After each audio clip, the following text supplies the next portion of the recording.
হর হর মহাদেব। আদেশ। জয় মা মহাকালী।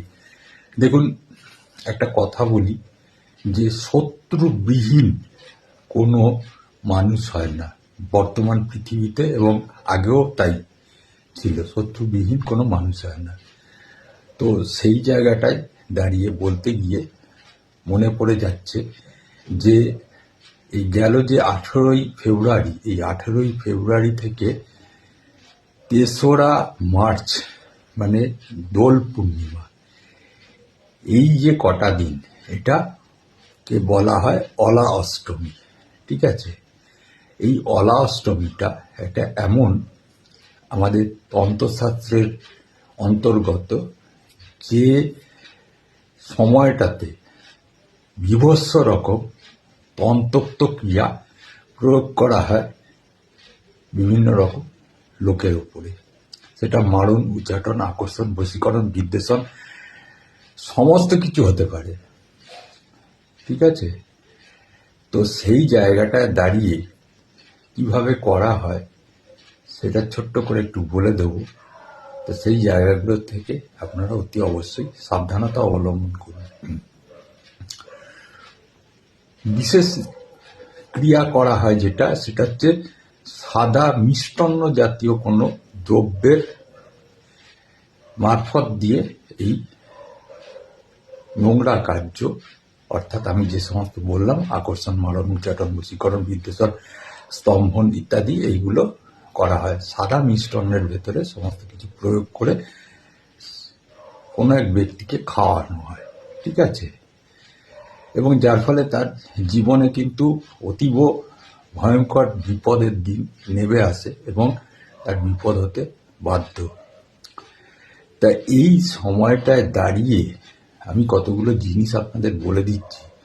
বর্তমান অবস্থায় আপনারা কেউ যদি সাদা রঙের কোনো মিষ্টান্ন আপনাদের যদি দেয়, আপনি হয়তো কারোর বাড়িতেই গেছেন, ধরুন, জোড়হাত করে বলবো খাবেন না। কারণ শত্রুর থেকে গুপ্ত শত্রু কিন্তু আরো কিন্তু বেশি ভয়ঙ্কর। ঠিক আছে? আপনি তো জানেন না কে আপনার শত্রু, কে আপনার গুপ্ত শত্রু। যে পিঠ চাপড়াচ্ছে, হয়তো হাসি মুখে কথা বলছে, পিঠ চাপড়ে হ্যান্ডশেক করছে, সেই হয়তো আপনার শত্রু বা গুপ্ত শত্রু। আপনি কিছুই জানেন না।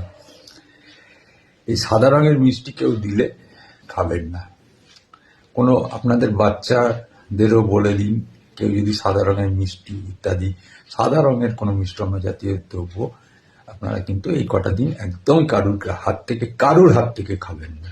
এটা আমার কঠিন নির্দেশ বলা যেতে পারে, 1 নম্বর। দ্বিতীয় নম্বর হচ্ছে, দেখুন, রাত্রেবেলায় জামা কাপড় কেচে অনেকের অভ্যেস আছে, আপনারা বাইরে শুকর দিয়ে রাখেন।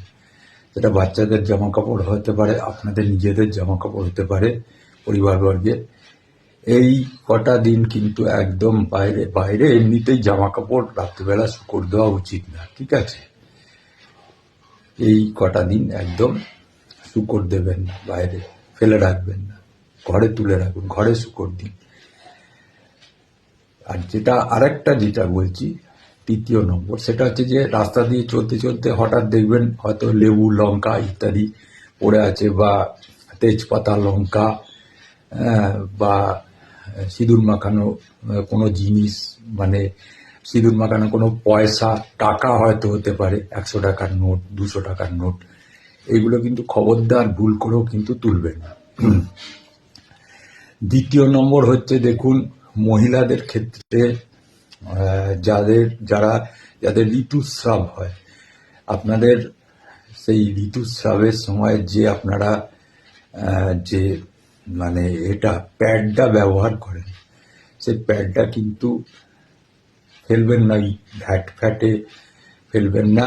ওইটাকে একটু সিক্রেট ভাবে আপনারা নর্দমার ভেতরে, একদম ডাইরেক্ট নর্দমার ভেতরে ফেলুন, বড় নর্দমার ভেতরে ফেলুন, যাতে কেউ না নিতে পারে। কোনো ছেঁড়া জামা কাপড় কিন্তু ভ্যাটের ভেতরে এই কটা দিন ফেলবেন না। ঠিক আছে?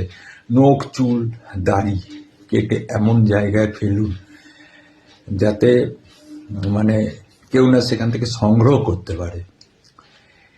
এই কতগুলো জিনিস কিন্তু আপনাদের পালন করতে হবে, 1 নম্বর। দ্বিতীয় নম্বর হচ্ছে, আমি তো খাওয়ার কথা বলেই দিলাম, আমি আরও কয়েকটা জিনিস বলে দিচ্ছি। দেখুন, এলো চুলে স্ত্রী লোকগণ রাত্রিবেলা থাকবেন না বা বেরোবেন না বাড়ির থেকে। এই অলা অষ্টমীতে বিভিন্ন রকম তন্ত্রশাস্ত্র এবং পৈশাচিক তন্ত্রশাস্ত্র কিন্তু প্রয়োগ করা হয়ে থাকে। আমি সময় পাচ্ছি না বলে, প্রোগ্রাম করতে পারছি না বলে, যাই হোক বলে দিলাম।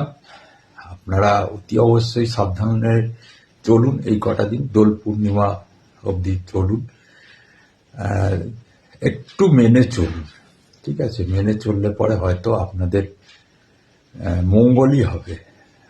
আর যারা আমার কাছে আসতে চাইছেন, মানে টাকা দিয়ে আসতে খুব অসুবিধা হয় আমি জানি, যারা আসতে চাইছেন তারা এই ফোন নাম্বারটা আপনারা বুকিং করুন। কীভাবে বুকিং করে আসতে হবে জিজ্ঞেস করে নিন, সব বলে দেবে। হরি ওম তৎসৎ।